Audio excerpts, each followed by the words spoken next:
Okay students, so let us continue with our reading of the chapter weathering and erosion. तो next topic जो हम लोग इस chapter में डिस्कस करेंगे वो क्या है? The next topic that we are going to discuss is weathering and soil formation. देखो ये जो मिट्टी के ऊपर ये जो धरती के ऊपर हम मिट्टी देखते हैं, ये मिट्टी कहाँ से आया है? ये मिट्टी भी चट्टान टूट टूट के छोटा होते होते होते होते बड़ा जब फाइन पाउडर लाइक बन जाता है तब जाके ये सॉइल बनता है. देखो सॉइल जो है ये अर्थ का जो क्रस्ट है, अर्थ का जो अपर लेयर है, उसका एक बहुत इम्पॉर्टेंट लेयर इज सॉइल. ये सॉइल बनता है वेदरिंग की वजह से. वेदरिंग में क्या होता है? बड़े चट्टान टूट टूट के छोटे होते जाते हैं, तो ये वेदरिंग के वजह से ही सॉइल बनता है. रॉक्स वेदर्ड होते हैं, टूटते हैं, इरोडेड होते हैं, छोटे होते हैं, और फिर विंड, रेन, ग्लेशियर, समुंदर की लहर के ज़रिए वो एक जगह से दूसरा जगह चले जाते हैं और धरती के ऊपर एक बड़ा पतला चद्दर जैसा धरती का एकदम टॉप लेयर में ये सॉइल डिपॉजिट हो जाते हैं.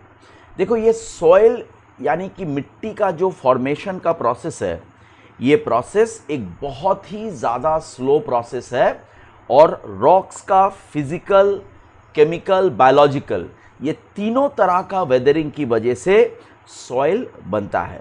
देखो सॉइल बनने का, चट्टान टूट टूट के बड़ा बारीक होके सॉइल बनने का जो प्रोसेस है, ये इतने स्लो प्रोसेस है कि धरती के ऊपर कुछ ही सेंटीमीटर गहरा सॉइल बनने के लिए कुछ हज़ारों साल लग सकता है.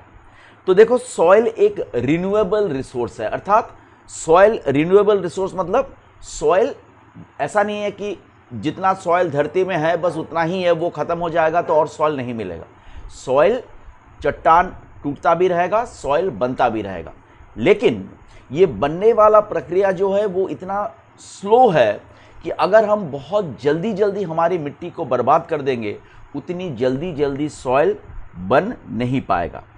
देखो खेती बाड़ी के लिए सबसे बढ़िया सॉइल क्या होता है? जहाँ पे सॉइल की गहराई काफ़ी ज़्यादा होती है और जो सॉइल में ह्यूमस मिक्स होता है.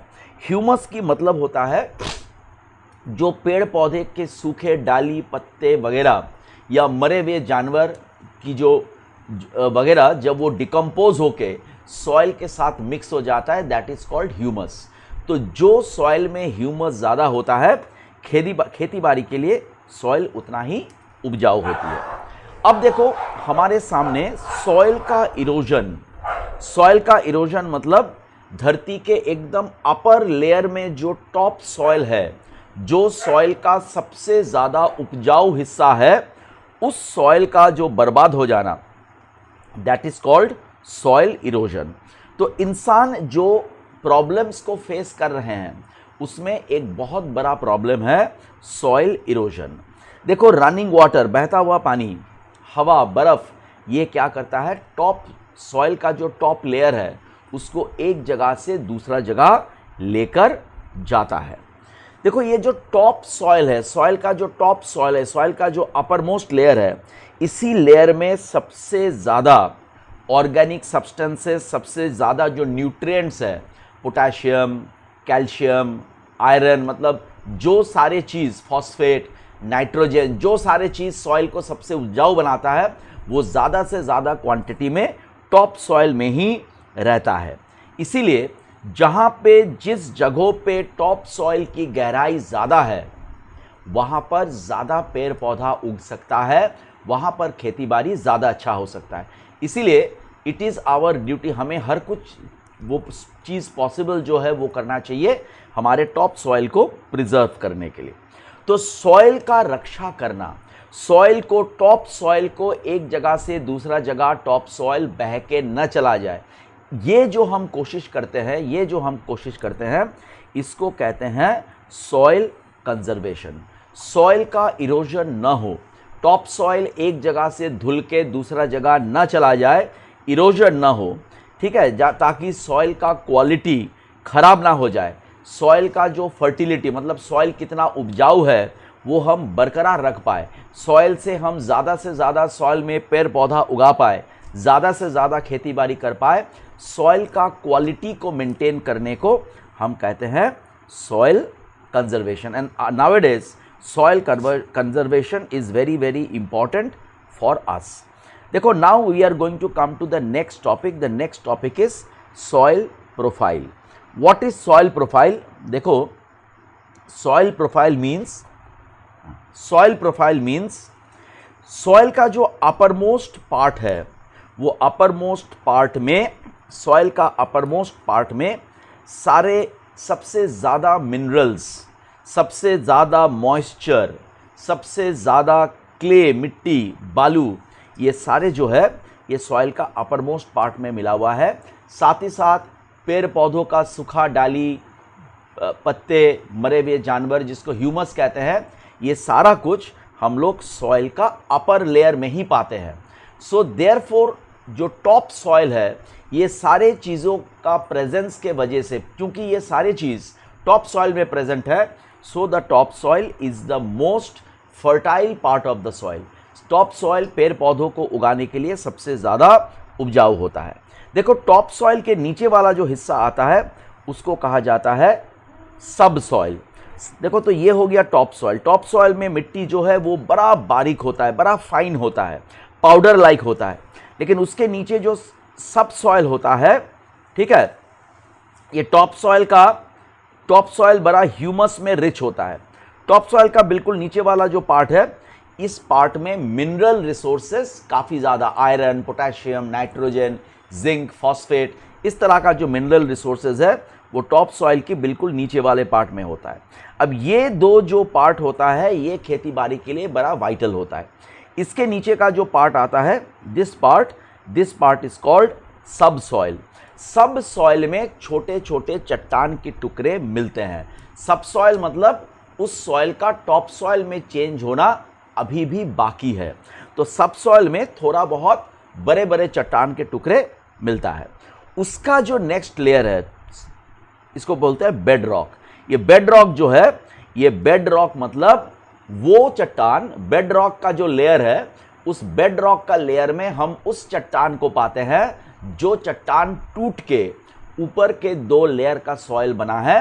वो रॉक्स जो है वो हम लोग बेड रॉक में पाते हैं। ठीक है, सॉइल हमारे लिए इतना वाइटल क्यों है? ऑब्वियसली सॉइल है जिसके ऊपर पेड़ पौधा उगते हैं। तो नेचुरली ये पेड़ पौधा उगते हैं, इसीलिए दुनिया के ऊपर ये पेड़ पौधा जो है वो इंसान सहित बहुत सबसे ज़्यादा जानवरों का वो क्या खाता है? पेड़ पौधा ही खाते हैं। तो जो जानवर पेड़ पौधा खाते हैं उसको हर्बीवोरस बोलते हैं, और बाकी जो लायन, टाइगर, लेपर्ड, चीता, इस तरह का मांस खाने वाले जो जानवर हैं जिनको कार्निवोरस बोलते हैं, वो किनको खाते हैं? वो हार्बीवोरस को खाते हैं। इसीलिए ये सारा जो एनिमल लाइफ है वो पेड़ पौधे के ऊपर टिके हुए हैं। और पेड़ पौधा किसके ऊपर टिके हुए हैं? सॉइल के ऊपर टिके हुए हैं। इसीलिए soil is very very important for all living beings, for all living creatures on the earth. तो नेचुरली देखो, सॉइल को कंजर्व करना, सॉइल को बचाना, ये एक बहुत ज़रूरी चीज़ है आज हमारे सामने। तो now we are coming to the next topic. And what is the next topic? The next topic is method of soil conservation. मतलब कंजर्वेशन मतलब सॉइल को बचाना।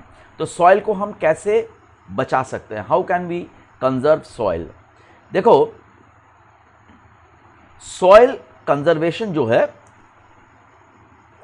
किस तरह से हम सॉइल को कंजर्व करेंगे, वो काफ़ी हद तक डिपेंड करता है कि जिस इलाके में, जिस एरिया में हम सॉइल कंजर्व करने का कोशिश कर रहे हैं, उस एरिया में सॉइल का इरोजन किस तरह से होता है।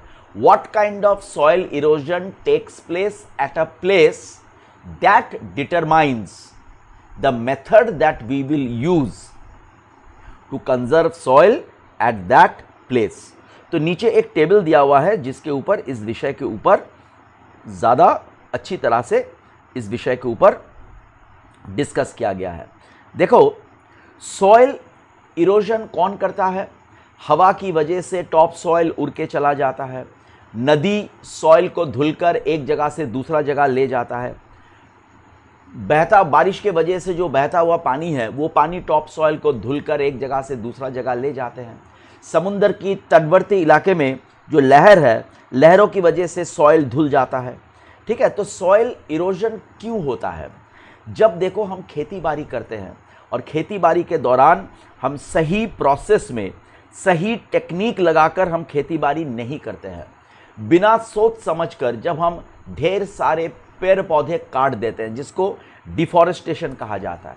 देखो, जब लोगों का पॉपुलेशन, जनसंख्या बहुत ज़्यादा बढ़ जाता है तो खेती बाड़ी के लिए ज़मीन चाहिए होता है, घर बनाने के लिए ज़मीन चाहिए होता है, कारखानों बनाने के लिए, सड़क बनाने के लिए ज़मीन चाहिए होता है। तो हम लोग क्या करते हैं, पेड़ पौधे काटते हैं और ज़मीन के ऊपर प्रेशर बढ़ता है। ठीक है ना। तो अर्बनाइजेशन मतलब जब शहर का आकार धीरे धीरे बढ़ने लगता है, ये सब वजह से सॉइल का क्वालिटी घटता है और सॉइल जो एक बड़ा वैल्यूएबल रिसोर्स है उसका इरोजन होता है। तो जो सॉइल कुछ ही सेंटीमीटर बनने के लिए हज़ारों साल लगा था, ये डिफॉरेस्टेशन की वजह से, अर्बनाइजेशन की वजह से, गलत एग्रीकल्चर की तरीकों की वजह से ये सॉइल बहुत जल्दी हम लोग बर्बाद कर देते हैं। तो ये सॉइल को बचाना बहुत इम्पॉर्टेंट है। तो अब देखो, अगला जो चार्ट है, उस चार्ट में हम लोग डिस्कस करेंगे कि सॉइल इरोजन कैसे होता है और particular type of soil erosion में सॉइल इरोजन को रोकने के लिए हम कौन सा व्यवस्था कर सकते हैं। सबसे पहले देखो, जहां पर सॉइल के ऊपर पेड़ पौधे नहीं हैं, जहां पे सॉइल बिल्कुल खाली हो गया है, ऊपर का सारे पेड़ पौधे गायब है, वहां पर जब हवा तेज बहती है और ऐसा इलाका अगर सूखा इलाका हो, वहाँ पे अगर बारिश कम हो, तो देखो हमारे यहाँ पे तुम लोग जानते हो कि जब गर्मी की मौसम होता है या जाड़े की मौसम में जब बारिश नहीं होता है, सड़क में कितना धूल उड़ता है कि मिट्टी हवा के साथ उड़ता रहता है। उसी तरह से जिन जगहों में बारिश कम होता है और जिन जगहों में पेड़ पौधा काफ़ी नहीं होते हैं, वहाँ का जो सॉइल है वो हवा के साथ, विशेषतः देखो रेगिस्तान और रेगिस्तान के आसपास के इलाके में जहाँ तेज़ गति हवा बहता है, वहाँ हवा के साथ सॉइल का जो अपर पार्ट है, अपर लेयर ऑफ सॉइल है, वो उड़ के एक जगह से दूसरा जगह चला जाता है। तो इस तरह का जो सॉइल इरोजन है, इसको हम लोग कैसे रोक सकते हैं? हम लोग कुछ दूर बाद एक लंबी लाइन में अगर हम पेड़ लगा दे, देखो जिस साइड से, मतलब परपेंडिकुलर मतलब what is the meaning of perpendicular? देखो, अगर हवा इस दिशा में बह रहा हो तो हम लोग ऐसा करके पेड़ का लाइन लगा दे। लाइन में यहाँ पे पेड़ लगाए, थोड़ा गैप छोड़ के, फिर यहाँ पे लाइन में पेड़ लगाए, फिर थोड़ा गैप छोड़ के यहाँ पे लाइन में पेड़ लगाए। इस तरह से हवा को रोकने के लिए, हवा का रफ्तार को कम करने के लिए जो पेड़ लगाए जाते हैं, इनको कहा जाता है शेल्टर बेल्ट्स। देखो तुम्हारे बुक में भी लिखा हुआ है यहाँ पर, इनको कहते हैं शेल्टर बेल्ट्स। ये शेल्टर बेल्ट्स क्या करते हैं? हवा की रफ्तार को, हवा जो तेज़ी से बहता है वो हवा को ब्लॉक कर देता है, हवा का रफ्तार को कम कर देता है। तो सॉइल इरोजन, विंड के वजह से सॉइल इरोजन घट जाता है। इसके बाद क्या होता है? देखो, जब रिवर्स में फ्लड आता है, बाढ़ आता है, वो बाढ़ के पानी के साथ भी टॉप सॉइल धुल जाता है। इसको रोकने के लिए हम लोग क्या कर सकते हैं? हम लोग नदी के ऊपर, मान लो ये रिवर है, ठीक है, अगर हम रिवर के ऊपर डैम बनाएंगे तो जब नदी में एक्सेस पानी आ जाएगा, वो पानी नीचे नहीं बह पाएगा, ये डैम के पीछे वो पानी जम जाएगा। और डैम में गेट लगा के, हम गेट खोल के जितना पानी हम चाहते हैं नियंत्रण करके हम उतना पानी को छोड़ सकते हैं, तो बाढ़ वगैरह कम होगा। इसके अलावा देखो, हम लोग लीवी बना सकते हैं। लीवी मतलब क्या है? मतलब अगर ये रिवर है, रिवर के किनारे हम लोग इस तरह से रिवर का जो बैंक है उसको हम लोग, रिवर का बैंक में हम लोग ईंटा या रॉक या बालू से हम लोग डैम जैसा बना सकते हैं, ताकि नदी का पानी रिवर का बैंक को तोड़ के बगल में फैल ना सके। तो इस तरह से हम लोग फ्लड होने से हम ज़मीन को बचा सकते हैं। उसके बाद देखो, जब बारिश होती है, बहुत बारिश होती है, तो बारिश की पानी ज़मीन के ऊपर से बहता है, और ज़मीन के ऊपर से बहते बहते क्या होता है? मान लो ये ज़मीन है, ऐसा ज़मीन का ढलान है, तो यहाँ पर जब बारिश होगा तो बारिश का पानी क्या होगा? यहाँ पर गिरेगा, और यहाँ पर तेज़ गति ढलान से ये पानी यहाँ बहेगा। तो जब ये पानी बहेगा तो ये पानी यहाँ का जो टॉप सॉइल है इसको अपने साथ लेकर इस तरफ आ जाएगा, यहाँ का भी पानी टॉप सॉइल को लेकर यहाँ पे आ जाएगा। फिर ये जो नीचा हिस्सा है, इस नीचे हिस्से से पानी क्या करेगा, इसको काट के गहरा बना देगा और इसके अंदर से पानी आगे, ये टॉप सॉइल को लेते हुए पानी आगे बढ़ जाएगा। तो ये जो गहरा जगह पानी बनाता है इसको कहा जाता है गली। और इस तरह से जो टॉप सॉइल किसी जगह की एक जगह से दूसरा जगह बह जाता है, इसको कहते हैं गली इरोजन। तो गली इरोजन को हम लोग कैसे रोक सकते हैं? नंबर 1 तो हम क्या कर सकते हैं कि यहाँ पर हम लोग पेड़ पौधा लगा सकते हैं।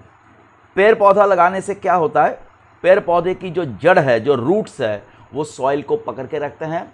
पानी बहने का जो स्पीड है उसको कम कर देता है, तो सॉइल इरोजन कम होता है। और साथ ही साथ ये जो गली है, मान लो ये गलीज है, हम गली के ऊपर स्टोन्स का या ईंटा का हम लोग दीवार खड़ा कर सकते हैं ताकि यहाँ से पानी कम रफ्तार में बहे। और इसके पीछे जब पानी धीरे धीरे जमेगा तो पानी के अंदर जो सॉइल है वो यही डिपॉजिट हो जाएगा, वो दूसरा जगह नहीं जाएगा। तो गलीज को प्लग करके और पेड़ पौधा लगाकर हम इस तरह की जो इरोजन है, हम इस तरह की इरोजन को हम रोक सकते हैं। उसके बाद देखो डिफॉरेस्टेशन। डिफॉरेस्टेशन मतलब क्या है? जब हम एक जगह पे ढेर सारे पेड़ों को, पौधों को काट देते हैं, दैट इज डिफॉरेस्टेशन। डिफॉरेस्टेशन से 2 तरह का नुकसान होता है। एक देखो, पेड़ के जो जड़ है वो सॉइल को पकड़ के रखता है, बहने नहीं देता। तो जब पेड़ पौधा बहुत ज़्यादा होगा तो वहाँ पर क्या होगा, अगर बरसात होगी भी, बरसात का बहता हुआ पानी के साथ soil will not flow away very quickly. वहाँ का ज़मीन, सॉइल जो है वो आसानी से वहाँ से बह के नहीं जाएगा। दूसरा क्या होगा, पेड़ पौधा ज़्यादा होने से वहाँ पर बारिश ज़्यादा होता है। जब हम पेड़ पौधा काट देंगे तो उस जगह पे बारिश घट जाएगा, मिट्टी सूख जाएगा और जब तेज़ हवा बहेगा वहाँ का टॉप सॉइल हवा के साथ उड़कर चला जाएगा। तो नेचुरली इस तरह का इरोशन से लड़ने के लिए हमें क्या करना पड़ेगा? We must plant more trees. हमको ज़्यादा से ज़्यादा पौधा लगाना चाहिए ताकि ज़मीन, सॉइल का इरोजन ना हो। इसके बाद देखो, गांव में अक्सर क्या होते हैं, गांव के लोग अपने घर में गाय बकरी रखते हैं और वो अपने गाय बकरी को लेकर गांव के बगल में किसी एक ज़मीन में गांव के सारे लोग अपने गाय बकरी लेकर वहाँ पे ग्रेजिंग यानी कि उसको घास खिलाने के लिए, चराने के लिए ले जाते हैं।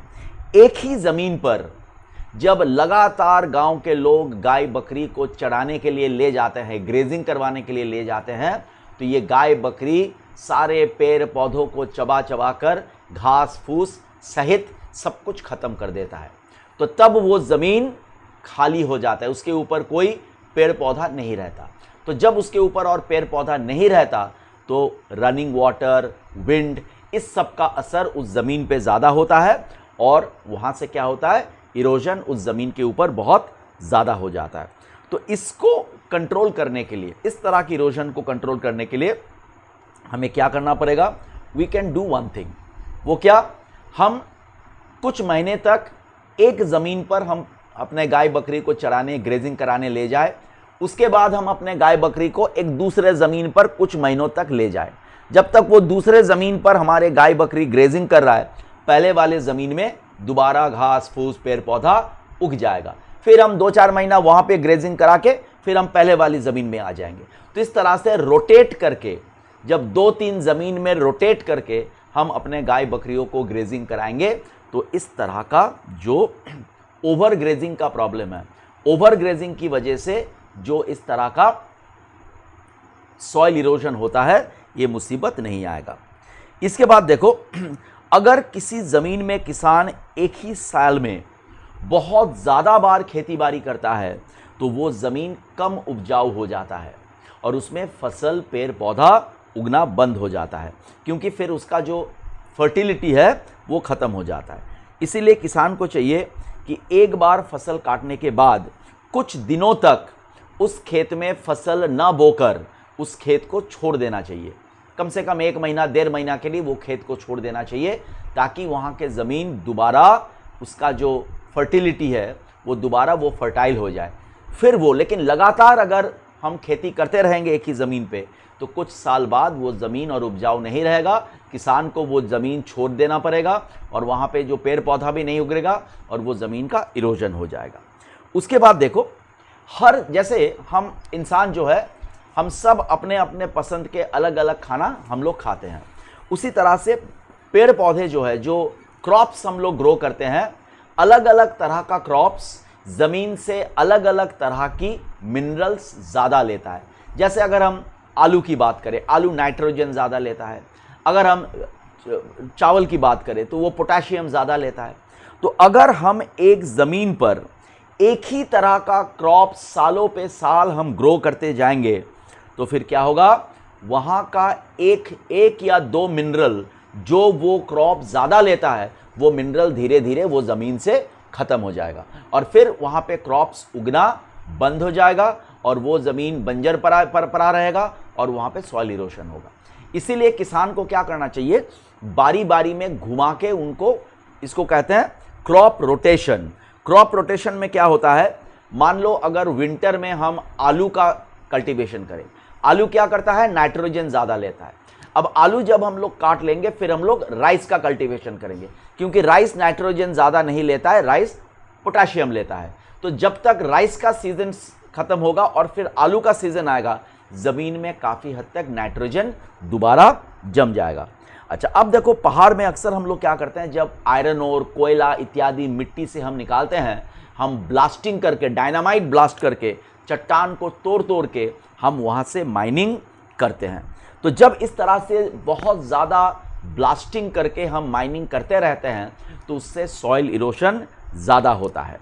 तो इसके लिए हमें क्या करना चाहिए, जब भी कोई जगहों पे माइनिंग होगा और जब वहाँ से हमें जो मिनरल निकालना है हम निकाल लेंगे, वहाँ पे जब मिनरल ख़त्म हो जाएगा, हमें वो जगह यूं ही बंजर छोड़ के उस जगह से हमें आना नहीं चाहिए।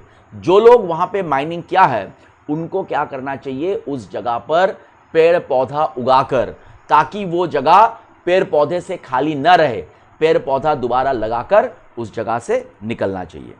उसके बाद देखो, पहाड़ के ऊपर जिस मेथड से हम लोग कल्टीवेशन करते हैं उसका भी हमें थोड़ा ध्यान रखना चाहिए। ये फ़ोटो देखो, ये फ़ोटो में देखो पहाड़ में जो कल्टीवेशन हो रहा है इसको बोलते हैं टेरेस कल्टीवेशन। मतलब पहाड़ में हम लोग स्टेप स्टेप काट के हम लोग कल्टीवेशन करते हैं। तो इससे क्या होता है, जब पहाड़ में बारिश होती है, अगर यहाँ पे ढलान, ऐसा ही ढलान पे हम लोग खेती करते तो बारिश के साथ साथ ये सारा मिट्टी धुल के नीचे आ जाता। लेकिन चूंकि पहाड़ में स्टेप स्टेप काटा गया है, यहाँ पर जब बारिश होगा तो बारिश का पानी बड़ा तेज़ रफ्तार वो नीचे बह नहीं पाएगा, क्योंकि यहाँ पे प्लेन लैंड है, धीरे बैठेगा। फिर यहाँ पे पानी जब नीचे आएगा तो यहाँ पे थोड़ी बहुत वो जमेगा, फिर नीचे आएगा, तो तेज़ रफ्तार बह के पानी सॉइल को इरोड नहीं कर सकता। इसीलिए contour farming, step terrace cultivation, इस तरह का कल्टीवेशन की मेथड हमें अपनाना पड़ेगा पहाड़ी इलाके में सॉइल इरोजन कम करने के लिए। उसके बाद देखो, नेक्स्ट वी कम टू, देखो जो सॉइल है ये, अच्छा एक काम करते हैं, ये वीडियो हम यहीं तक एंड करते हैं। लास्ट पार्ट ये चैप्टर का जो है ये हम लोग नेक्स्ट वीडियो में डिस्कस करेंगे। Okay, thank you.